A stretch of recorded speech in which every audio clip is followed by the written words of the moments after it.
龙玉红一脸得意地看着龙木溪，那种自信仿佛他已经赢定了龙木溪一般。莫要动手，请等一下。可就在此时，一位老妇人率领一众图腾龙族之人快速地飞掠而来。她衣着华贵，一看也不是寻常之辈，明显害怕二人动手。她直接落在了龙木溪与龙玉红的中间，并且率先看向龙木溪，且笑盈盈地施以一礼，属下拜见木溪小姐。木溪小姐，你总算回来了。看得出来，龙木溪的归来他很高兴，但龙木溪却表情冷漠，只是微微点头，连话都没有说。不过那老妇人却也不生气，似乎早就习惯了。于是他看向龙玉红，玉红小姐，这是怎么了？为何要大动干戈？老妇人问道。景婆婆，没什么，只是这龙木溪旧事重提，我需要让她认清一下自己。时代在变化，如今图腾龙族的最强女天才早就不是她龙木溪了。龙玉红说道。最强女天才就你？龙木溪冷然一笑，一脸不屑。龙木溪，你少在这里装蒜，有本事你就试试，我让你认清事实。那龙玉红指着龙木溪就要动手，然而那位刚刚来到的景婆婆则是赶忙出手，将龙玉红拦了下来，且笑道。玉红小姐，有话好说，有话好说。木溪小姐刚刚回来，你们在这里动手，族长大人若是责备，我没法交代啊。怎么景婆婆，她龙木溪是你图腾龙族族长的女儿，难道我龙玉红便不是了吗？龙玉红一脸不服的道。我当然不是这个意思。听闻此话，那景婆婆有些慌了，她下意识的瞥了一眼不远处那龙玉红的母亲。龙玉红的母亲从始至终都没有说话，但景婆婆这个细微的动作让楚风意识到，这景婆婆还是很惧怕龙玉红的母亲的。这景婆婆应该在图腾龙族也是有些身份的，但是她显然两边都不想得罪，更不想让这两位小姐在这里动手。忽然，那不远处的封印大阵剧烈一颤，随后竟出现了诸多裂痕。看到那变化，为难的景婆婆顿时大喜，她已经想起了什么，于是对龙玉红道。玉红小姐，我通知你来，是因为这万宝龙尊有了变化，而你不是一直都没有使用过万宝龙尊吗？那这多半是一次良机。良机？什么良机？听闻此话，龙玉红不由问道。而她刚开口询问，龙木溪则是想起了什么，情绪都变得激动了一些，不由问道。景婆婆，难道是万宝龙尊睁开了眼眸？对，木溪小姐，正是啊，万宝龙尊眼眸已睁。那景婆婆应道。居然是万宝龙尊又睁开了眼眸，天哪！龙尊睁眼必有天才出现，难道说我图腾龙族又有妖孽级天才降生了吗？而听闻此话，那些围观之人皆是变得兴奋起来，甚至许多人开始欢呼呐喊。听到阵阵议论，楚风大概也明白了事情缘由。万宝龙尊平日里是正常开放，只要之前没有经受过考验的人都可以来到万宝龙尊面前接受考验。但是有一个传说，当万宝龙尊睁开眼眸之时，便预示着图腾龙族有顶尖天才降临。当年龙木溪出生以及龙成宇出生之时，这万宝龙尊都曾睁开了眼眸，而后面也证明这两位的确都是图腾龙族超越先辈的妖孽及天才。所以事到如今，这已经不是传说，而是验证过的事情，并且很准。所以得知万宝龙尊再度睁开眼眸，图腾龙族之人都很高兴，毕竟这对于图腾龙族而言乃是一件大喜事。可那龙玉红却是一脸的不爽，这关我屁事。玉红小姐，这一次不同，之前木溪小姐与成宇少爷降世时，龙尊睁眼所呈现出的乃是白光，但这一次龙尊睁开眼眸后，双眼呈现出的乃是金光。景婆婆说道。啥意思？有区别吗？龙玉红问道。可相比于一脸懵逼的龙玉红，那龙木溪则是变得更加激动。他平日里很是稳重，很少看他这般，但此时激动的他却是用双手抓住了景婆婆的双肩，追问道。景婆婆，什么时候开始的？可是一个时辰之前。龙木溪问道。见龙木溪这样问，景婆婆神色也是目露诧异。木溪小姐，你怎么知道的？而龙木溪没有回答，他已是笑得合不拢嘴，不由得看向了楚风。楚风，我还是小瞧了你啊，这和我有关系吗？楚风也是一脸不解。当然有，那万宝龙尊是以你睁开的眼眸。龙木溪道。因为我……楚风更加不解了，不只是楚风，在场的其他人也都不解了。他是谁啊？楚风是那个在最强试炼夺得最强武尊之名的楚风吗？好像是他，他竟与木溪小姐认识。本来在场之人并没有太关注楚风，可是龙木溪的一番话，使得楚风成为了全场瞩目之人，并且很多目光都是附带着眼红的。龙木溪是何等身份？除了个别一些人外，大多数人做梦都想与龙木溪攀上关系。但龙木溪性格清冷，大多数人连龙木溪真实长相都不知道，就别说与龙木溪攀上关系了。可楚风一个外人，竟能让龙木溪如此对待，他们自然眼红。就算楚风夺得最强武尊，在他人眼中是个人才，可在图腾龙族的许多人眼中，尤其是一些小辈眼中，楚风还是低他们一等的。但就是他们眼中不如他们的人，得到了龙木溪如此热情的对待，他们就更加不爽了。此时那龙玉红也在打量楚风，但相比于其他人，他只是随便的扫了一眼，那种眼神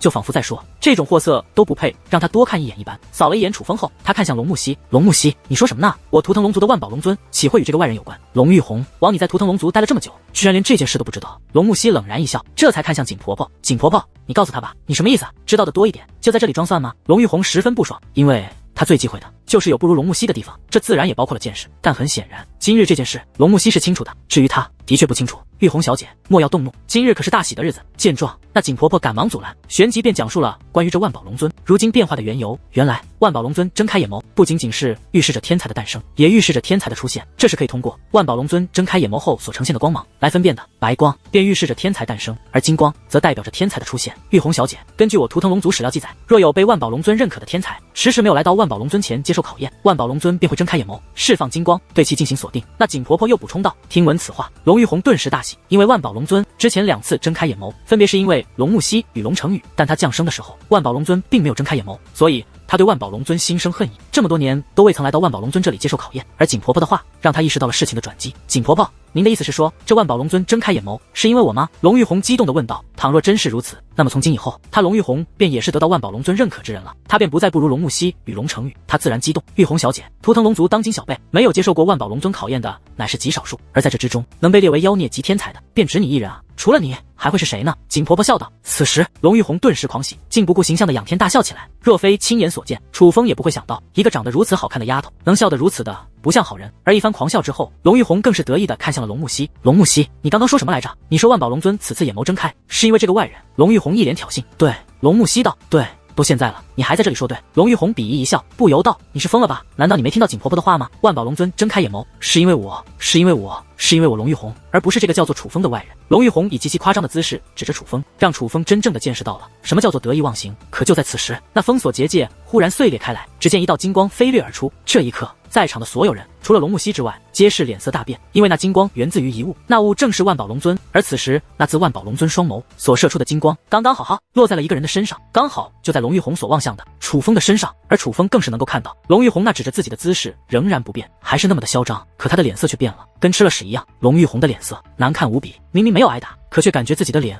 火辣辣的疼，恨不得找个地方钻进去。但他的身份自然不能这么干，无比憋闷之下，他恶狠狠地看向了景婆婆。怎么回事？龙玉红的怒吼响彻天际，所有人都能感受到他的怒意。而景婆婆无言以对，的确有这种说法，但她也没有想到这万宝龙尊真的会因外人而睁开眼眸。她直直地看着楚风，似是想从这个年轻人的身上找出独特之处。为何万宝龙尊会因为他而有如此变化？而此时万宝龙尊的吸力开始涌现，楚风的身子开始被万宝龙尊拽了过去。楚风能够看到万宝龙尊是一尊巨大的雕像，一个巨大的乾坤带外盘绕着一条龙，皆是青铜模样的材料打造而成。它没有栩栩如生，一看就是雕像，可偏偏它蕴藏着强大的力量。只是眼眸释放出的光芒将楚风笼罩后，楚风便难以挣脱，只能任由他的力量最终落在他所在的广场之上。落到广场那一刻，一股无形的力量四散开来，整座广场再度被封锁，但这一次是透明的封印结界，人们虽无法踏入，但却能够看到内部的情况。这个楚风，他竟真的在接受考验。图腾龙族众人议论纷纷，同时面露不甘。事已至此，他们清楚万宝龙尊对楚风的考验已经开始。其实所谓考验很是简单，就是站在那高台之上，万宝龙尊自会查探，只要合格便会得到宝物，若是不合格便什么都没有。他们惊讶的是，这万宝龙尊竟真的是因为楚风这样一个外人而睁开的眼眸。毕竟这一次的睁开眼眸与之前龙木溪以及龙成宇还不相同，这样的场面可谓是自打万宝龙尊设立以来第一次出现。与此同时，在图腾龙族一座恢宏的大殿内，龙成宇、龙葵田以及龙素清皆站在这里，但位于首座的却是另外一个人，此人名为龙须，乃是图腾龙族内的9期龙战之一，又被誉为9期龙战之首，在图腾龙族内的地位非同小可，甚至若只论辈分，还要在图腾龙族族长之上。就在刚刚，龙成宇他们已经对龙须讲述了事情经过，龙成宇更是表达了要让楚风跟随他一同进入藏兵殿这件事。不可，外人岂可踏入我图腾龙族的藏兵殿？龙须冷漠的道。不可。听闻此话，龙成宇眉头微皱道，我已经答应了，若是反悔，岂不是被人嘲笑？成宇，你既也知道你若反悔会被人嘲笑，为何还要答应这种事？龙须反问。因为我觉得楚风是个人才，一把神兵对其进行拉拢，完全值得。况且就算他踏入藏兵殿，也未必能获得神兵认可，以此举结善缘，何乐而不为？龙成宇道。这楚风真的如你们所说，人才至此。龙须说话的时候，同时看向了龙葵田以及龙素清，而龙葵田与龙素清也是毫不吝啬的夸赞起楚风。哪怕龙葵田不想楚风进入藏兵殿，可既然龙成宇答应了，他还是想帮龙成宇实现此事。祖武天河竟也能出现此等人才。听过三人讲述，龙须也是陷入思索。神之时代，各个天河都有天才涌现，这楚风绝对就是祖武天河的代表。龙须大人，楚风我们绝对要拉拢。龙成宇道。爱成宇，不是老夫驳你这个面子，若是以往倒是可以考虑，若这楚风是个庸才，同样可以考虑，可这一次真的不行。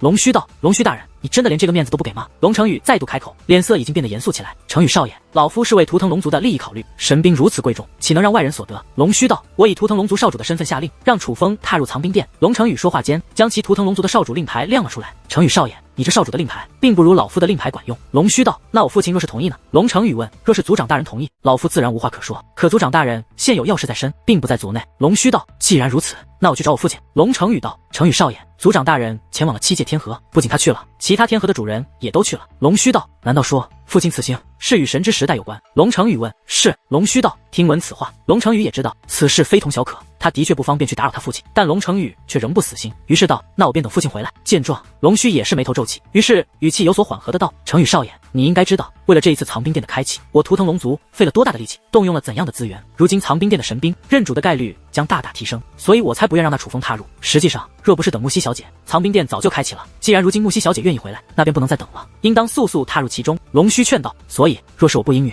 以及我姐姐不应允，这藏兵殿就不会开启。龙成宇问：这是自然。龙须点头，那就更是需让楚风进去了。先不说楚风不进去，我也不会进去。同样的，楚风若是不进去，我姐姐也不会进去，甚至我姐姐将会再度离开，彻底与图腾龙族决裂都有可能。龙须大人，不是我吓唬你，若是真的因为此事而将我姐姐气走，这个责任你背负得起吗？龙成宇问。若真是如此，那我便只能强制你们踏入了。龙须道。你放肆！龙成宇顿时大怒，抬起手来便指向龙须，看他这个架势，其后面的话恐怕不是什么好听的话。可那齐胳膊刚刚抬起，便被一只手按了下来。是龙素清。成宇不得无礼，在龙须大人面前要有素质。龙素清安抚道。而龙成宇也觉得龙素清说的在理，龙须大人在图腾龙族地位的确非同一般，所以他那已经到了嘴边的难听话也是咽了下去。龙须大人，我就实话实说，楚风与木西而言非同小可，所以成宇说的很对。你若是拒绝楚风踏入藏兵殿，就算你能强行逼迫成宇与木西进入藏兵殿，可事后的结果将不可想象，木西恐怕将彻底与图腾龙族决裂。龙素清说道。若是木西小姐真的如此不懂事，因为一个外人而与我族决裂，那他也是难当大人。若真的离开，对于我族而言，可能也是一件好事。龙须道。龙须此话一出，龙成宇脸色顿时变得阴沉起来。龙有逆鳞，而他的逆鳞之一便是其姐姐。龙须竟能说出如此之话，他自然无法容忍。可就在其刚要开口呵斥之际，却又有人率先开口。龙须，你他娘的再放什么狗臭屁？你说的这是人话吗？你他娘的给脸不要是不是？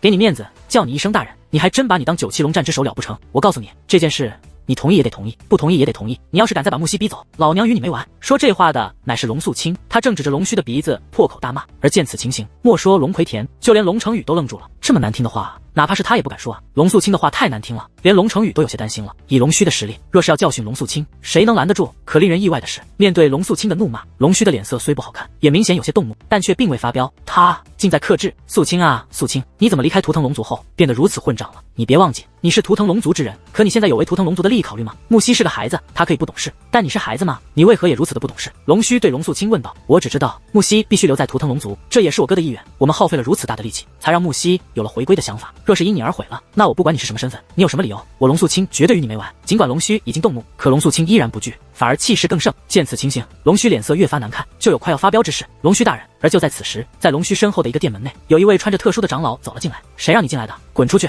猛然间，一声怒吼响彻，整座大殿都剧烈颤动起来。而那位长老更是站立不稳，直接摔倒。但他并未离开，而是赶忙起身，跪在了地上。他似乎是暗中传音了什么，所以原本暴怒的龙须表情突然有所变化。说，龙须对其道。那位长老没有直说，而是手掌摊开，一缕光团飞向了龙须。龙须将那光团融入脑海，不由一愣，旋即挥了挥手，那位长老便立刻退下。素清，我知道你对木西的感情有多深，我又何尝不是看着木西这丫头长大的？我也曾对她寄予厚望，但那件事，族长有错吗？成宇有错吗？明明都没错，可木西那丫头就是想不通。如今各个天河霸主，哪个没有顶尖天才坐镇？可木西却还在这种时候与我族闹脾气。老夫并不是不懂要结交天才的道理，只是现在这个时代不同了，日后浩瀚修武界只有一个霸主，若这霸主不是我图腾龙族，那可就非常危险了。对方若心怀仁慈之心，我等倒是还能臣服于他人，就算身份将大不如前，可起码族人还能苟活于世。但若是那一统修武界的势力是心狠手辣之辈，也许各方势力的下场就是永远消失。龙须此话一出，龙素清与龙成宇等人的神色都是变得凝重起来。龙须大人，难道您的意思是我浩瀚修武界一场大战无法避免？龙葵田问道。是，必然会有一场大战，并且已经越来越近了。龙须道。听闻此话，龙葵田肉眼可见的慌了，龙素清的脸上也是露出了担忧之色。他们都知道龙须不会开这种玩笑，但倘这样的战争真的发生，那必将席卷浩瀚修武界，是真正的生灵涂炭，无数人将会死去，也包括他图腾龙族的族人。龙须大人，若是如此，更要拉拢楚风，一把神兵而已，就算他拿去了又能如何？一把神兵并不会影响我图腾龙族的命运，但若是楚风日后成才，必是我图腾龙族的一大助力。我敢保证，他的人品只要与其结交，他便定不会负我图腾龙族。龙成宇道。既然如此，那老夫就随你们赌一次吧。龙须此话一出，龙成宇以及龙葵田皆是面色转喜，多谢龙须大人。龙葵田与龙成宇同时向龙须施以道谢之礼，但龙素清则仍是有些别扭。素清，还不快向龙须大人认错？见状，龙葵田赶忙对龙素清道：罢了，这丫头就是这个脾气，既然这里没有外人，老夫就当没听到刚刚那些话吧。龙须此话说完，便看向龙成宇。不过成宇，虽然楚风可以踏入藏兵殿，但你们并不能同行，这件事你应该知道吧？龙须问。我知道，父亲为我和姐姐已经分别挑选了3件神兵，放在了被赋予阵法的藏兵殿的偏殿内。那偏殿内的阵法乃是此次开启藏兵殿的主阵法，而藏兵殿的正殿不过是余阵而已。龙成宇以一副很明事理的态度说完此话后，却又话锋一转道：但是龙须大人，反正里面有6件神兵，楚风与我们同行也并非不可啊。不是我不肯，先不说那6件神兵有多珍贵，那宫殿内同时只能支撑2个人，若有第3个人进入，便大大降低成功率。成宇啊，你是图腾龙族的少主，你身上肩负重任，你也知道此次我图腾龙族为了开启这藏兵殿，耗费了。龙须话未说完，龙成宇便道：好了好了，我懂了，那就这样吧。你们若是没事，去一趟万宝龙尊吧。楚风与龙木溪在那里，龙玉红母女俩也在那里。龙须说道。听闻此话，龙成宇脸色突然转冷，他二话不说，直接转身离开此地。紧接着，龙素清也是跟了过去，离开的脸色同样很不好看。转眼间，此地便只剩下了龙须与龙葵田2个人。你也去看看吧。龙须对龙葵田道。龙须大人，我就不用去了吧？有成宇少爷和素清在，龙玉红母女就算再得宠，木西小姐也不会受欺负的。龙葵田道。谁说木西会受欺负了？你还不知道成宇和素清的脾气吗？若是他们母女俩有所收敛，倒也罢了；若是胆敢真的对木西无礼，我怕他们母女活不过今日。龙须道。听闻此话，龙葵田脸色也是巨变，因为龙须担心的事是很有可能发生的。属下这就去。丢下这句话后，龙葵田便离去了。此地只剩下了龙须一个人。龙须招了招手，很快其身后的殿门开启，刚刚那位衣着特殊的长老又走了进来。你能够确定开启藏兵殿的大阵是在楚风来到后才有了反应？龙须问。是，本来这阵法出现问题，藏兵殿无法顺利开启，但是现在已经可以顺利开启了。而从这阵法的反应来看，很可能是与那楚风有些关系，并且万宝龙尊也因为他睁开了眼眸，释放出了金光。那位长老说道。听闻此话，龙须大人脸色变得复杂。祖武天河到底出来了一个怎样的妖孽？龙须大人感叹之时，眉头皱起，他不确定这于他们而言究竟是好事还是祸端。万宝龙尊所在的广场之上，万宝龙尊眼中的光芒开始褪去，但其紧闭的嘴巴却是张开，一道刻满符印的令牌自其口中而出，飞向了楚风。此令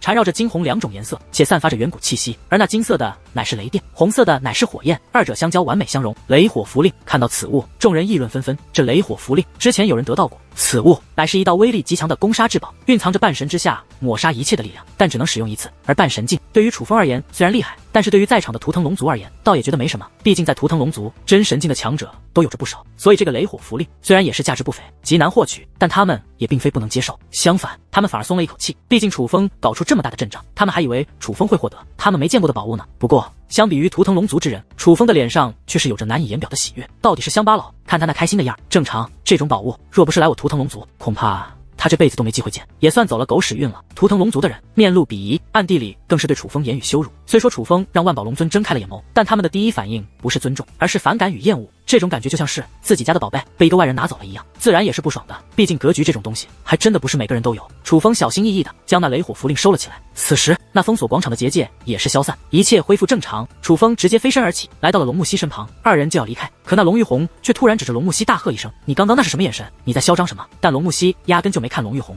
龙玉红，你想找事？龙木溪冷冷地看向龙玉红，找事？到底是我找事还是你找事？你不是已经与图腾龙族决裂了吗？你带着这个外人回来又是什么意思？龙玉红冷冷地问。龙木溪没有说话，而是听到外人这2个字之后，看向龙玉红的目光却突然转冷，其体内那4品半神的威压便喷涌出，如无形猛兽直奔龙玉红而去。幸亏是景婆婆及时出手，否则那威压便落在了龙玉红的身上。木溪小姐的修为也踏入了4品半神境，好厉害啊！不愧是木溪小姐，离开家族竟丝毫不耽误修为的增进。虽说龙木溪的攻势被拦了下来，但是她的修为却让在场之人惊叹不已。可是听到了众人对龙木溪夸赞的声音，那龙玉红的脸色则是越发的不爽。龙木溪，你要动手是吗？我龙玉红根本不怕你。龙玉红嘴上虽然这样说，可神态明显没有之前那般自信了，嘴上说着不怕，可是整个人却是靠得景婆婆更近。景婆婆，你让开！龙木溪冷冷的道。她是真的动怒了，只要现在景婆婆让开，龙木溪便会直接出手，狠狠地教训龙玉红。而看着龙木溪那冰冷的眼神，龙玉红则是更加慌了。她先前敢挑衅龙木溪，是因为她觉得她的修为已经超越了龙木溪，若是修为相近的情况下，她还真没有可以战胜龙木溪的把握。甚至看到龙木溪那凶狠的眼神，她那已经恢复的手臂竟又感觉隐隐作痛了。龙木溪的狠辣她是清楚的。龙玉红，你别躲着，不是要与我交手，我现在给你机会。龙木溪怒声道。龙玉红真的怕了，此时的她竟不敢还嘴了，她的胆怯在场之人都看得出来，二者强弱已是高下立判。景婆婆，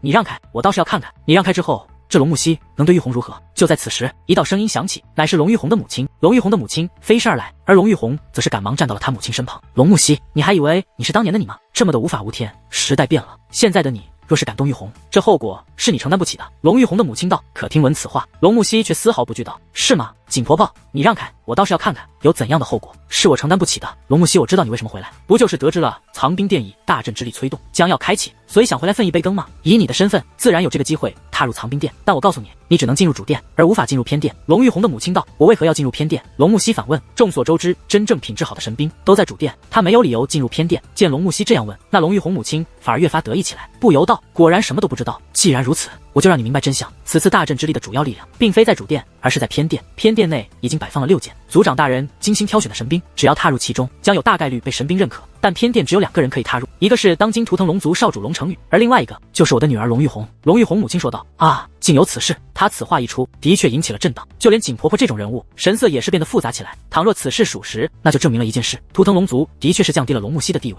也就是说，龙玉红将成为能与龙成宇平起平坐的天才。难怪龙玉红母女俩如此猖狂，原来是有了猖狂的资本。听闻此话，就连龙木西的表情也是有所变化，他倒不是害怕，而是失望。可就在此时，突然2道身影飞掠而来，落在了龙木西左右。看到那2位来者，在场所有人脸色都是大变，就连龙玉红母女也不例外，因为那来者乃是龙成宇以及龙素清。成宇，你什么时候回来的？成宇弟弟，你回来了。见到龙成宇归来，在场众人纷纷施礼，就连龙玉红母女俩也一改先前高高在上的姿态，纷纷以低姿态主动对龙成宇问好。可谁成想，龙成宇根本理都不理他们母女，而是看向龙木西：姐，这龙玉红找你麻烦了。见此情形，龙玉红母女顿时心底一沉，本以为龙成宇与龙木西关系已经僵了，但现在这个模样，显然与他们猜想以及外面所传闻的不太一样。他们下意识的便觉得自己可能惹祸了。没事，龙木西说话时也是将自己的威压收了起来，显然他不想靠着龙成宇帮忙。但龙成宇还是看向龙玉红，冷冷的道：龙玉红，我警告你，别找我姐麻烦。成宇弟弟，我没有。龙玉红很怕龙成宇，甚至害怕到不敢承认刚刚做的事。没有，你当我们是瞎吗？就在此时，龙素清开口了，他走到了龙玉红母女身前。龙玉红吓得不敢说话，只能躲在其母亲身后。你在这里做什么？仗势欺人，以打压小。龙素清看向龙玉红母亲，冷冷的问道，他的态度就像审问犯人一样，这让龙玉红的母亲也十分不爽。虽然他也害怕龙素清，可毕竟如今的他也是地位超然，怎能当众被人如此对待？龙素清，你想做什么？我警告你！啪！他话未说完，一道响亮的便落在了他的脸上。这一个巴掌下去，整片天地都寂静无比，而龙玉红母亲脸上那血红的掌印更是显得触目惊心。这一巴掌不仅打在了他的脸上，更是打掉了他的自尊与骄傲。警告我什么？依仗着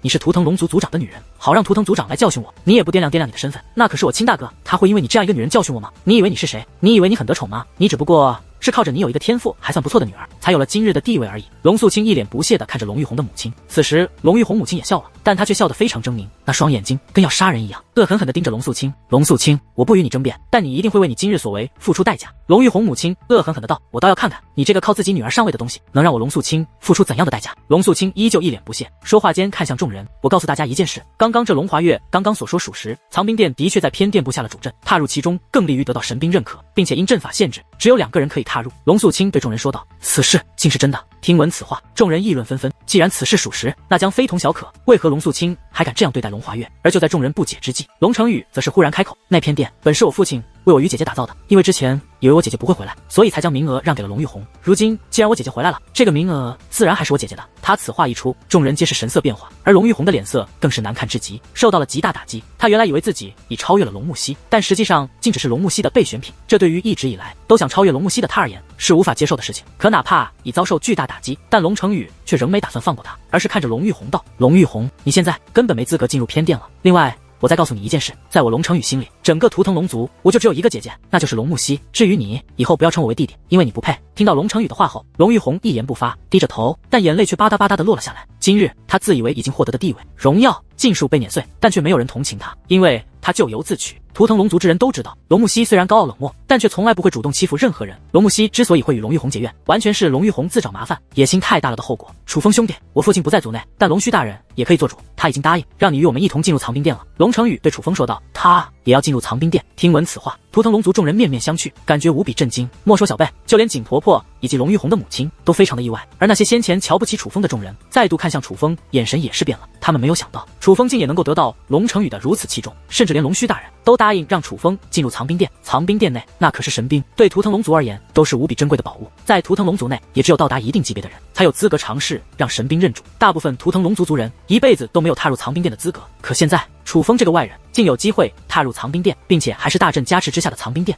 这是何等恩赐，足以看出图腾龙族对楚风的重视，有劳程宇兄了。楚风也是抱拳道谢，他从此是周围之人的反应，就知道这件事的非同小可，所以他猜测能够让图腾龙族答应这件事，龙程宇必然也是费了不小的力气。客气什么？虽然咱们相识甚短，但我对你真是一见如故。你若不介意，以后咱俩就是兄弟。龙程宇笑道：“那是自然。”楚风也是应下。接触下来，楚风觉得龙程宇这个人也是不错的。对了，来时的路上，我听闻你让这万宝龙尊睁开了眼眸，既然如此，那考验必然也难不住你。可有得到什么奇特的宝贝？忽然，龙程宇又好奇地问道：“有这个。”楚风将那雷火符令取了出来。雷火符令怎么只是得到了这个玩意？龙程宇意外，怎么？难道说这件宝物在万宝龙尊内排不上号吗？楚风问。根据记载，雷火符令倒是这万宝龙尊内较为稀少且珍贵的一种宝物，可是它的威力实在薄弱，虽说可抹杀半神以下的所有境界，且使用起来没有任何门槛要求，但只是对于半神境之下的人而言，对于你来说毫无意义啊。看来只能用来收藏了。真不知道这万宝龙尊是咋回事，既然为你睁开了眼眸，怎么就只给了你这样一个东西？龙程宇不解地叹道：“程宇兄，不对吧？这雷火符令的威力应该不只限于半神境之下吧？不是可以根据催动者催动力量的强弱而变化的吗？”楚风问。是可以催动，但是催动方法无人掌握，所以等于无法催动。龙程宇道：“催动方法无人掌握。”楚风问。对啊，根本没有人知道怎么催动这玩意。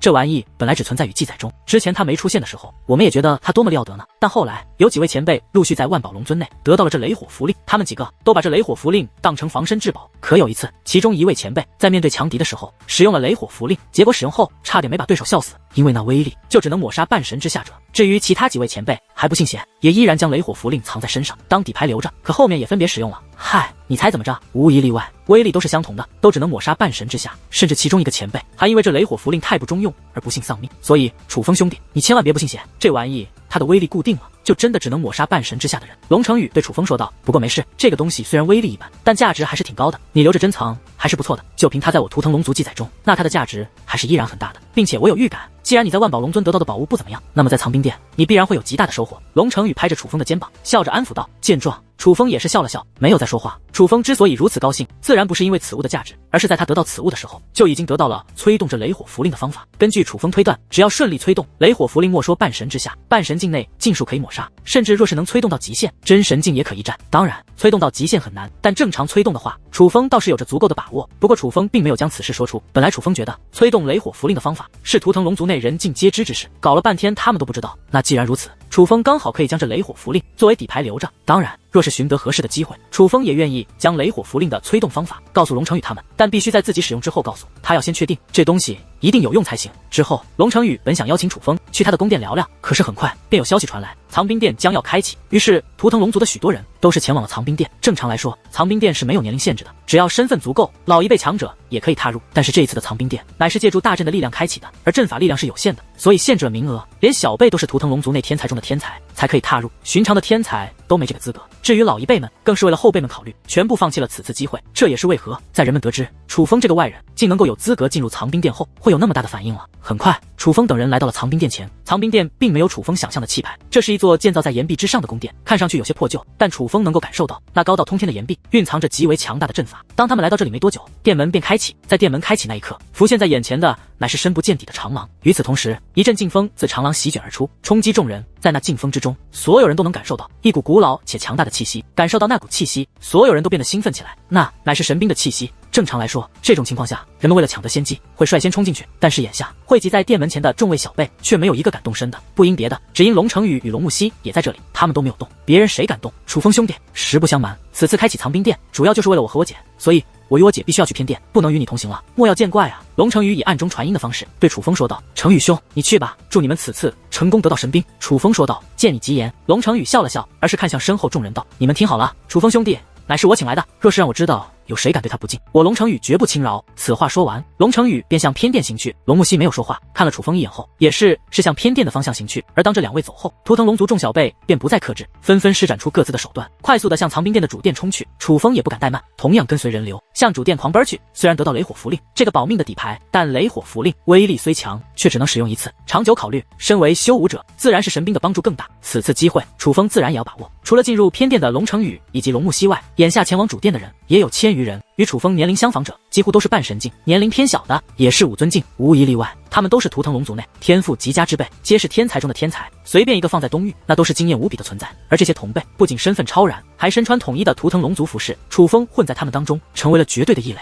同时也是最吸引人注意的一个。无数目光不停地在楚风身上扫过，且大多充斥着不善。若不是龙成宇先前给予警告，恐怕此时已经有人找楚风麻烦了。事实上，哪怕有龙成宇的警告，这些人中的大多数也仍对楚风这个外人踏入藏兵殿而感到厌恶。这个家伙何德何能，要与我们一同进入藏兵殿？算了，龙须大人都同意了，咱们还能说什么？不过反正他也没机会得到神兵，神兵岂是那么容易得到的？也是，他怕是不知道，我图腾龙族的神兵都是先辈们使用过的，身上沾染着我图腾龙族的血脉，如今连我们这些后人想得到认可都很不容易，他一个外人怎么可能呢？这些小辈虽然当面不敢说什么，可是私下里却尽是对楚风的讽刺。很快，楚风等人穿过长廊，浮现在眼前的乃是一座恢宏的大殿，殿门是开启着的，可楚风等人却进不去，因为一层透明的结界将楚风等人隔绝在了外面。这大殿深处摆放着100多张座椅，整齐而立，尊卑有序，如朝堂之上一般，每个座椅都精致无比，本身就是无价之宝。而这些座椅上面坐着的不是人，而是一件件兵器，那自然便是神兵。虽然有结界挡住去路，可这结界却没有挡住那些神兵的气息，所以楚风等人能够清晰地感受到，这些神兵每一个都散发着凌驾于尊兵之上的气息。果然，当日见到的便是神兵。近距离接触到这些神兵之后，楚风不由得回想起当初暗夜之主遇到那2位红袍人的时候，因为不敌那红袍人而心生恐惧，于是拿出诸多至宝进行贿赂，想要让那红袍人放他一条生路。其中便有10几件兵器，皆是散发着凌驾于尊兵之上的气息。当楚风便觉得那些兵器可能是神兵，现在来看，几乎可以确定那必然是神兵，并且那些神兵的品质远非在场这些神兵可比。因为当日楚风所感受到的那10几件兵器身上明显是有禁制的，但哪怕如此，那些兵器的压迫感也丝毫不弱于这些神兵。若是禁制解除，那些兵器的压迫感必然会更强。这件神兵，很快楚风将目光放在了这大殿的最深处，那里有着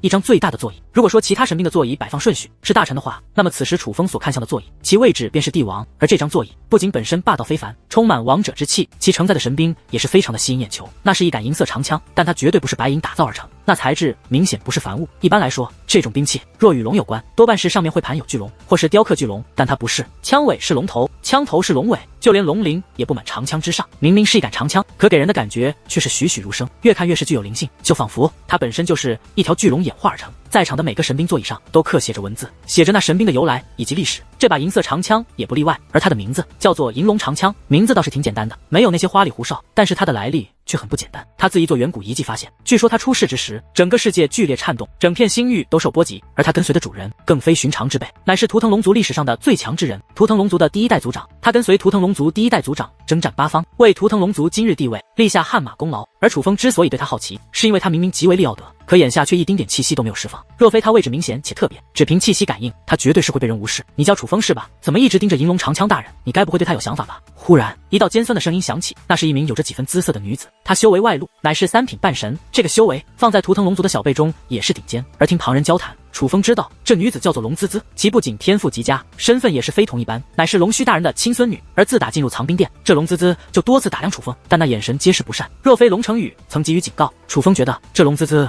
恐怕早就找他麻烦了。事实上，哪怕龙成宇给予了警告，这找到了机会，这龙滋滋还是不忘嘲讽楚风一番。不能看吗？楚风反问。我可没有说不能看，我是好心的提醒你不要打他的主意，因为哪怕在我图腾龙族之内，除了第1代族长大人外，也没有人能够得到银龙长枪大人的认可，何况是你这个外人呢？对不对？对了，我并没有侮辱你的意思，你可不要去找成宇少爷告我的状，但我说的也是事实，你确实是外人，对不对？那龙滋滋阴阳怪气的说道。龙滋滋，管好自己吧。可还不待楚风开口，便有一道声音响起，竟是一个熟人，龙玉红。龙玉红没有资格进入偏殿，便跟随楚风等人一同来到了主殿。他心情低落，一路上都是一言不发，不曾想这个时候竟替楚风开口了。龙玉红虽然身份利奥德，实力更是要在龙滋滋之上，但这龙滋滋却并不怕龙玉红的样子。怎么龙玉红，你是被成宇少爷吓到了吗？我听闻先前在万宝龙尊时，你可不是这个怂样。龙滋滋冷笑道。听闻此话，龙玉红的脸色突然转冷。可就在此时，那封锁大殿的结界且忽然消失。见状，图腾龙族众小辈便赶忙向大殿冲去。然而他们刚刚踏入大殿，大殿内便有一股强大的推力将他们全部推了出去。一时之间，众位天才人仰马翻，连滚带爬的滚到了楚风的身后。怎么回事？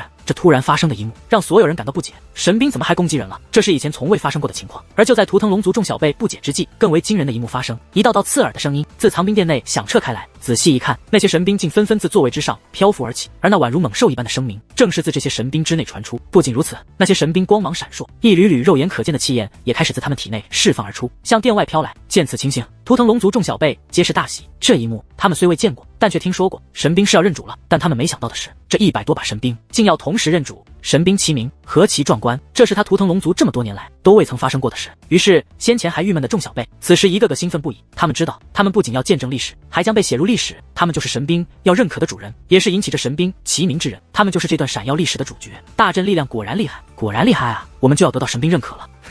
许多人开始兴奋地大喊起来，就连龙玉红与龙滋滋也是兴奋的双眼发光。可下一刻，所有人脸上的笑容都戛然而止，因为他们惊愕地发现，那100多把尊兵释放出的气焰，竟没有向他们漂浮而来，反而是向同一个人汇集而去。而这个人，并非他图腾龙族之人，乃是楚风。可是，还他们还来不及震惊，一个更为可怕的事情发生了。只见整座藏兵殿剧烈震荡，大殿深处，一股强大的气焰席卷而来。那已经多年没有任何动静的银龙长枪苏醒了。藏兵殿偏殿内怎么回事？龙成宇正认真地打量起四周。这座偏殿与主殿不同，强大的阵法力量几乎覆盖整座大殿，光芒四射，璀璨无比。眼下偏殿内，除了他与龙木西外，便只有6把神兵能够看得清晰，四周皆是磅礴的阵法力量。可是先前那6把神兵就像是受到了某种召唤一般，开始剧烈的颤动。与此同时，整座偏殿的阵法力量也是变得更强，甚至增强数倍不止。虽然很快6件神兵稳定了下来，但是那增强了数倍的阵法力量，让龙成宇意识到了，定然是发生了什么。专心与神兵沟通，莫要错过良机。忽然，一道提醒的声音响起，乃是龙木西。龙木西原本正在与1把神兵进行沟通，可眼下却看向了龙成宇。龙成宇一直想打破与龙木西的关系，只是龙木西一直对他较为冷漠，好像很难恢复到从前。但龙木西此时的提醒，让龙成宇意识到，他姐姐虽然表面依旧冷漠，可实际上还是关心他的。好，于是龙成宇笑着应下一声后，也不再去思考外面发生了什么，因为眼下在阵法加持之下，已有2件神兵分别对他和龙木西有了反应，主动尝试与他们沟通。只要沟通顺利，他们姐弟俩都有极大的可能得到神兵认可，这对于他们而言将是极大的增强。而很快，藏兵殿外，龙须大人、龙素清以及龙葵田还有无数高手皆是来到了这里。原来整个世界都为之颤动起来，而他们这些高手察觉到，那引起整个世界颤动的强大力量，正是源自于藏兵殿。似乎知道龙须等人会来，在藏兵殿外早有多名图腾龙族强者等候。为首的那位，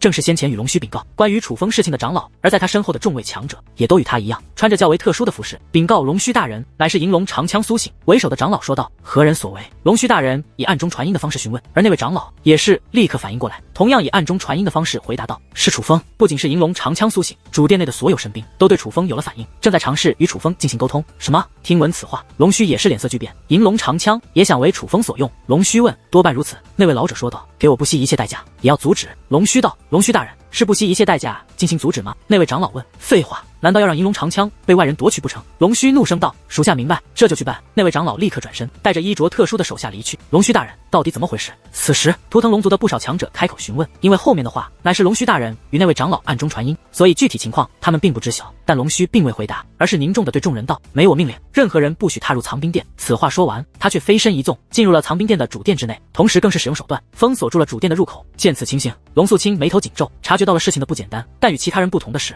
相比于其他强者，只是对图腾龙族的担忧，龙素清的担忧则是另有其人。此刻，藏兵殿主殿内的所有人都凝视着主殿的最深处，因为银龙长枪不仅光芒闪烁，更是漂浮而起，那种气势简直如同王者临世，所有神兵的气势都被他压了下去。这一幕还是他们有生以来第一次见到。忽然，银龙长枪的枪身一颤，一声钢铁交织，又如巨龙低吼般的声响自银龙长枪之中传出。紧接着，一股强大的气息充斥整座大殿，威压无与伦比的威压。在那威压之下，所有神兵全部收回了对楚风发出的气焰，且纷纷自半空跌落，回到了各自的位置之上。哪怕回到了座位之上，但那些神兵依旧在颤动。但这一次不再是彰显神威，而是因为恐惧。恐惧何物？自然是银龙长枪。不是那些神兵放弃了与楚风沟通的机会，而是银龙长枪不给他们这个机会。人中最强称帝，兽中最强称王，兵中最强同样可为帝王，毋庸置疑。在这藏兵殿内，银龙长枪便是绝对的兵中之王。兵中之王看上的人选，其他神兵自然也就不配。怎么回事？银龙长枪大人该不会看上这个家伙了吧？此刻，图腾龙族众小辈的脸上已不止震惊，更多的乃是恐慌，哪怕龙玉红与龙滋滋也不例外。寻常的神兵倒也罢了，银龙长枪是何等存在？这乃是他图腾龙族最强神兵，没有之一。此等神兵岂能被外人所夺？然而就在此时，那银龙长枪却是再度发出一声低吼，只是这声低吼与刚刚的不同，不像是威慑四方，更像是在与人沟通。与谁沟通？自然是楚风，因为伴随那声低吼来的，还有银龙长枪所释放出的气焰。他所释放的气焰与其他神兵都有不同，乃是一天银龙的虚影。那银龙虚影栩栩如生，霸气非凡，具有所向披靡、威震八方之势。银龙虚影越来越大，距离楚风也是越来越近。楚风一会能跑得掉吗？女王大人声音响起。怎么了，蛋蛋？为何要跑？楚风问。为何要跑？这样的好东西，若真的认主于你，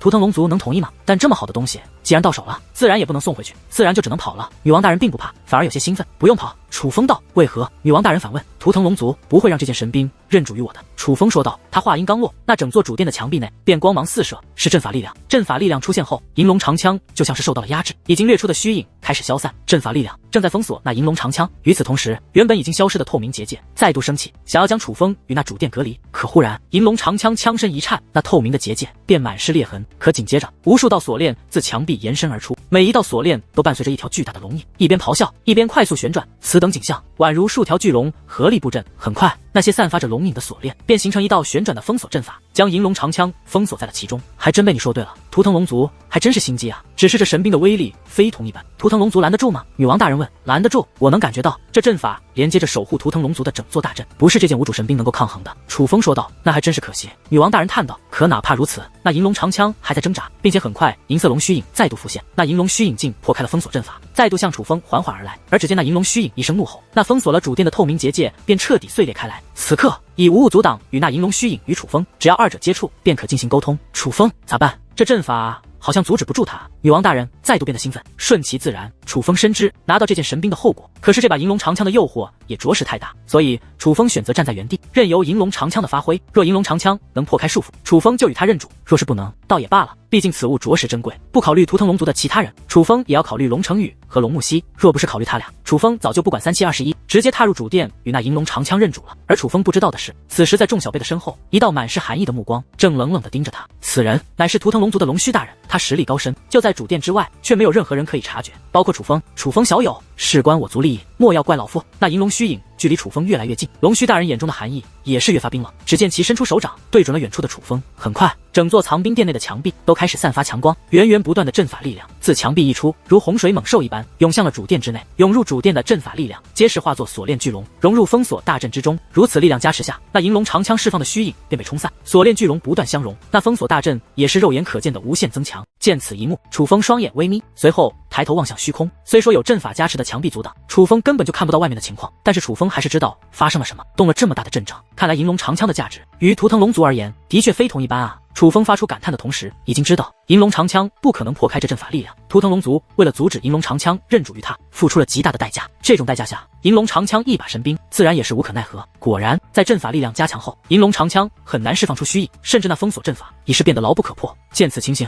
远处龙须对准楚风的手也是缓缓落下，他知道不用他出手了。可忽然，一声极为刺耳的龙吼自那封锁大阵之内传来，是银龙长枪，但那不再像是简单的兵器的鸣叫，宛如真龙发出的怒吼。那声怒吼回荡许久，而与此同时，藏兵殿内的所有神兵都受到了冲击，开始剧烈的颤动，不仅颤动，身上还开始散发出奇异的光芒，光芒之中还有特殊的符咒印记。那光芒因怒吼而起，当怒吼停止之时，那光芒也开始消散，可那些符咒印记却并未消散，反而是印在了殿内的那些神兵之上。与此同时，殿内的神兵就像是丧失了神力一样，一个个的跌落下，以各种姿态栽倒在各自的座椅之上，全然没有了之前的王者风范。很快，阵法力量也开始消散，但阵法光芒退散之后，那银龙长枪却有了极大的变化，捆绑住他的锁链还在，将银龙长枪牢牢地锁在那里。虽说大阵力量退散，可那锁链上的阵法力量依旧极强，从那锁链上闪烁光芒的符咒就可以判断出这阵法的强大。见此情形，龙须松了一口气，随后身形一纵，离开藏兵殿。可他刚刚离开藏兵殿，便被图腾龙族一众强者堵住了，这些强者皆是满脸的恐慌。龙须大人，到底发生何事了？无数强者开口询问，他们都是见过大世面的人物，可此时许多人的声音都在颤抖。龙须没有回答，可此时他的眼中也涌现出了不安。他此时能够看到远处的景象，那守护这方世界的大阵竟暗淡了不少。你们去我族主殿等我。龙族主殿那是只有一定身份的人才能去的地方。大家意识到这件事是不能让所有人知道的密室，但族长不在，龙须便是绝对的掌控者，所以图腾龙族的顶尖强者们也没有追问，而是听话的纵身而起，向龙族主殿飞掠而去。至于龙须，他并未前往龙族主殿，而是御空而起，向藏兵殿的后方飞掠而去。在那里有着一座守卫森严的地宫，按理来说，地宫门口守护的人平时就有上千人，可眼下却只剩下了一个人。龙须大人，那位见到龙须，赶忙施以大礼。龙首呢？龙须怒声问。禀龙须大人，龙首大人在里面。那位护卫说道。听闻此话，龙须心中的怒火再也控制不住，他一脚踹开这地宫入口的大门。没用的东西，执掌护族大阵，手握我图腾龙族100万精锐，却连银龙长枪都控制不住，要你何用？龙须愤怒不已，进入地宫之后，一路骂骂咧咧的向深处走去。可当他来到地宫深处，一脚踹开那厚重的大门后，那大门之内的一幕映入他眼帘之后，他的嘴巴虽仍张着，可那难听的话却再也说不出来。此门之内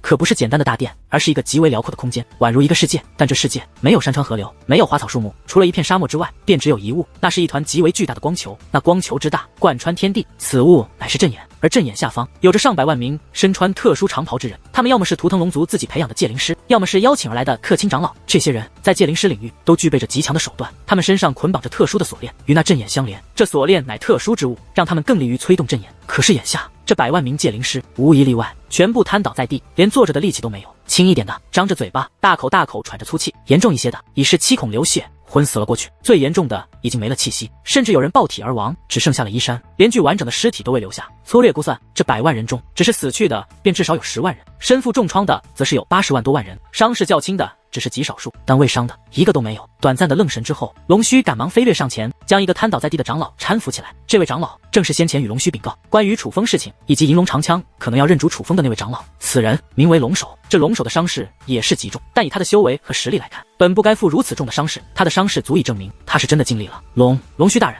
属下按照您的指示，不惜代价阻止住了银龙长枪，但属下能力有限，定让龙须大人失望了，是属下无能，属下愿承担所有责任。此话说完，那位长老便脑袋一歪，也昏死了过去。他撑着这口气，就只是等着龙须到来，说出这2句话。见状，龙须赶忙没向乾坤袋，取出一把金灿灿的丹药，大袖一挥，丹药碎裂，化作金光，如雨水一般倾洒而下，洒落在众人身上。那是极为珍贵的丹药，可众人的伤势却并没有太大的好转。看着在丹药治疗下仍没有好转的100万名图腾龙族精锐，龙须的神情也是变得恍惚起来。他知道阻止银龙长枪必会付出代价，但却并未想过这代价竟如此之大。藏兵殿主殿内，众天才皆面色复杂，站在原地。尽管大殿恢复正常，那阻拦他们的透明结界也早已碎裂，可却没有人敢再贸然踏入主殿之内。怎么回事？主殿这边发生什么了？很快，一道熟悉的声音响起，2道身影也是出现在主殿之外，乃是龙成宇以及龙木西。龙木西直奔楚风而来。你没事吧？我没事。你们怎么跑过来了？难道你们那边也出差池了？楚风忽然有些紧张起来，他很害怕这边的情况也影响到龙成宇以及龙木西。若是那样的话，他真的会自责。楚风，不用担心，我和我姐已经拿到神兵了。龙成宇道。听闻此话，几乎在场的所有小辈都是神色一变，有羡慕，但更多的却是高兴。毕竟龙成宇和龙木西是图腾龙族的未来，他们能得到神兵认可，这对于他们图腾龙族而言乃是好事。当然也有人除外，比如龙玉红，他不介意龙成宇拿到神兵，但却不希望龙木西能够拿到神兵的。这边发生何事了？龙成宇又对众小辈询问。成宇少爷，你问我们，还不如问那楚风。那位龙须的孙女龙滋滋阴阳怪气的将手指向了楚风。听闻此话，龙成宇与龙木西也都是将目光投向了楚风。抱歉了，我可能是惹下祸端了。楚风苦笑一声，旋即将事情的经过讲述了一遍，但也只是将这里发生的事讲述了。他自己的猜测，楚风并未讲述。楚风兄弟，竟让银龙长枪大人苏醒了吗？难怪银龙长枪大人会被阵法封锁住，看来是我族内有着相应的对策，非我图腾龙族族人是不能得到银龙长枪大人的认可的。不过这种对策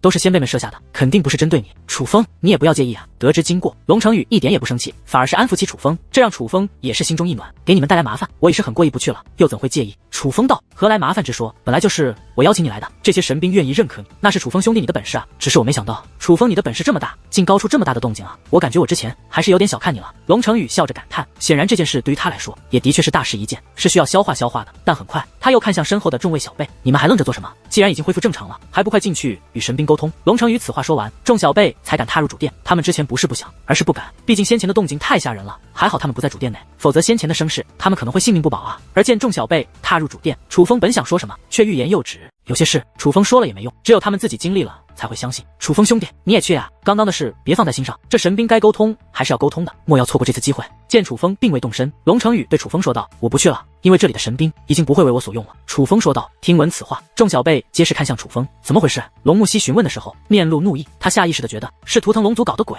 表面让楚风进来，可是实际上却又运用阵法阻挠，这种行为简直等于在戏耍楚风，这让他十分恼怒。楚风兄弟，难道是我族阵法所为？龙成宇询问的时候也是同样面色凝重，没了之前的笑容。他虽然平时说话时大大咧咧，可并不愚笨，自然也是猜到了可能。不是，是银龙长枪，他被封印之前似乎做了什么，所以那些神兵之上才有了那个些印记。楚风说道。难道说那些印记封锁住了这些神兵，让神兵无法认主了？龙成宇问。楚风点头。可恶！听闻此话，龙滋滋顿时暴跳如雷，恶狠狠地指向楚风。暴怒之下，他也顾不得龙成宇等人的情面，而是直接对楚风咆哮道，楚风，你真是罪该万死！别激动，那印记只是针对我，对于你们没有任何影响。楚风说道。放屁，既只是针对你，为何我族的神兵此刻对我们也没有任何反应？龙滋滋质问道。是啊，的确没有反应。楚风，你真是把我们害惨了。其他小辈也是应道，虽然没有像龙滋滋这样对楚风态度如此恶劣，可那神态也尽是责备。这一次还不待楚风开口，龙木西便道：“没反应不是正常吗？之前你们踏入，难道有反应吗？木西姐姐，这一次和以往能一样吗？这一次我族可是动用了大阵的力量啊！”龙滋滋对龙木西道：“大阵的力量已经停止了。”楚风道：“大阵的力量停止了，可是我们还没有与神兵沟通啊！难道这次难得的机会就这样白白错过了？”听闻此话，众小辈皆是一愣。那这也是你的错，若不是你，又岂会发生这种变故？楚风，你真是罪该万死！你何等身份，竟然……闭嘴！龙滋滋还想斥责楚风，但龙成宇却忽然冷声开口：“龙滋滋，楚风可是我邀请来的客人。”龙成宇看向龙滋滋，凝声说道。而面对脸色不善的龙成宇，龙滋滋倒是冷静了一些，但因错失如此良机而暴怒的他，却依然没有服软。成宇少爷，你可是图腾龙族的少主，龙族利益为上的誓言，你难道都忘记了吗？这楚风闯下大祸，莫说是他，连你也是难逃责罚，你好自为之吧。话罢，龙滋滋大袖一挥，径直离去。临行前还恶狠狠地瞪了楚风一眼。成宇少爷，我们告辞了。紧接着，其他小辈也是纷纷离去。此时的他们全然没有了先前的兴奋，有的只是无尽的沮丧。所以哪怕这些人临行前都会不善地瞪自己一眼，楚风也没说什么。虽说这不是楚风之意，但此事的确因楚风而起，楚风心中也是有些过意不去的。真是抱歉了。楚风又对龙成宇道，他是发自内心的感到抱歉。别这样，本来就是小事一件，何况你根本就没有错啊。龙成宇无所谓的笑道。而见龙成宇这样，久久未语的龙木西看龙成宇的目光都柔和了不少，他也没想到自己的弟弟对楚风会如此大怒。很快，楚风三人也是走出了藏兵殿，只是走出来的那一瞬间，他们抬头望向远处天际，也都发现那封锁着世界的大阵竟都暗淡了，并且此时藏兵殿外有上万名身穿铠甲、手持长枪的图腾龙族精锐整齐地站在外面。拜见少主，拜见木西小姐。这些图腾龙族护卫见到三人出来，便赶忙施以一礼，有何事直说。龙成宇望向为首之人，少主，我们并无恶意，只是奉龙须大人命令，请楚风小友去我龙族偏殿休息。为首之人道，看来是要找你麻烦了。女王大人眉头紧皱，感到担忧，图腾龙族的实力可远不是现在的楚风能抗衡的。可还不待楚风回答，龙成宇则是将手搭在了楚风的肩膀上，咧着大嘴对楚风笑道：“放心，有我在呢。”面对这样的龙成宇，楚风心中着实温暖，因为龙成宇和龙木西还不一样。楚风与龙木西虽然相识也不久，但好歹毕竟作战过，也算是共同经历过生死，这样的情感是不一样的。但龙成宇不是，他们相识太短了。虽说楚风救过他一次，但龙成宇这种身份的人物，翻脸不认人的多了去了，甚至搞不好有些人会以被楚风救儿定为污点。为了不将此事传出去，就算想除掉楚风，也会大有人做得出来。可龙成宇没有，反而短暂的相识便如此倾向楚风。虽说这其中龙木西的存在占有一定因素，但楚风知道，这更多的还是龙成宇自己的决定。他是真的将楚风当朋友了，的确是添麻烦了。若有责罚，只要不是要我性命或太过分，我楚风愿意接受。楚风对龙成宇道，他就是如此，你若对我好，我便加倍你好，真正的滴水之恩涌泉相报。但你若对我不利，那不好意思，可能不仅你要死，你的族人也将遭受牵连。说哪里的话，有我在，没有人敢动你一下。龙成宇以保证的口吻说道。但楚风说的话乃是真心话，他看得出来，图腾龙族为了这藏兵殿准备充分，这件事的发生对于图腾龙族后备发展定然是会有一定延缓和推迟。楚风的确自责，此时的自责比先前重，是因为龙成宇的仗义而加重。随后楚风与龙成宇、龙木西来到了龙族偏殿，而旁边不远处便是主殿，龙须以及图腾龙族高层正在那里谈论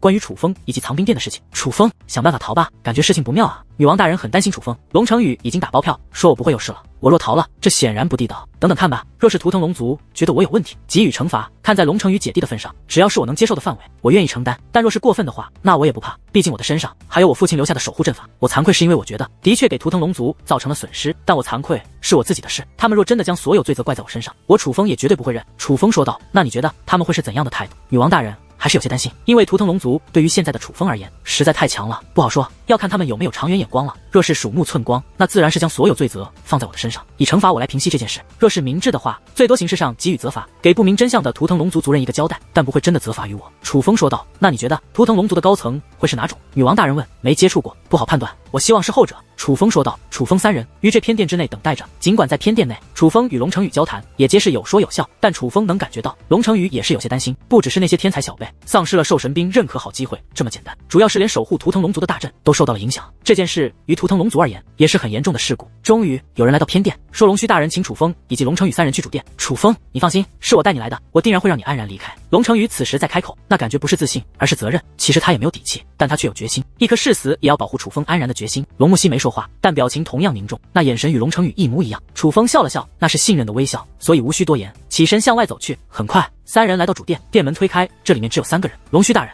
龙素清以及龙葵田。但是从这大殿内的气息可以感受到，先前这大殿内的人可远不止这3位，只是那些人已经离去。龙须大人，关于藏兵殿的事，我已经知道了，但楚风的优秀并不是他的错，就算阵法受损，本身也与他无关。龙成宇立刻开口，想替楚风求情，可龙须大人却笑了笑道：“是谁说此事是楚风小友的错了？”龙须大人此话一出，龙木西与龙成宇皆是一愣。此时，龙须大人则是站起身来，走向了楚风。楚风小友，老夫乃图腾龙族9期龙战之一，名为龙须。关于藏兵殿的事情，老夫还想说明一下，那阵法乃是我族先辈设下，并非是针对楚风小友。对于此事，我族深感抱歉，为表歉意，老夫与我图腾龙族一众长老商量后，决定将此物作为补偿给楚风小友。龙须此时已是走到楚风近前，只见其手掌一挥，一杆金色长枪浮现在了楚风面前。看到那金色长枪，龙成宇、龙木西以及楚风皆是目露金色。那金色长枪乃是一件神兵，楚风在主殿见到过。前辈要将此物赠予我。楚风问，说来惭愧，以楚风小友的资质，正常来说，此次藏兵殿一行必然会有所收获，不曾想却发生了那样的事。这件神兵名为金翅火神枪，在我图腾龙族的神兵中乃是上乘，还望楚风小友不要嫌弃。龙须大人说话间，将这把金翅火神枪递给了楚风。对了，楚风小友，有一件事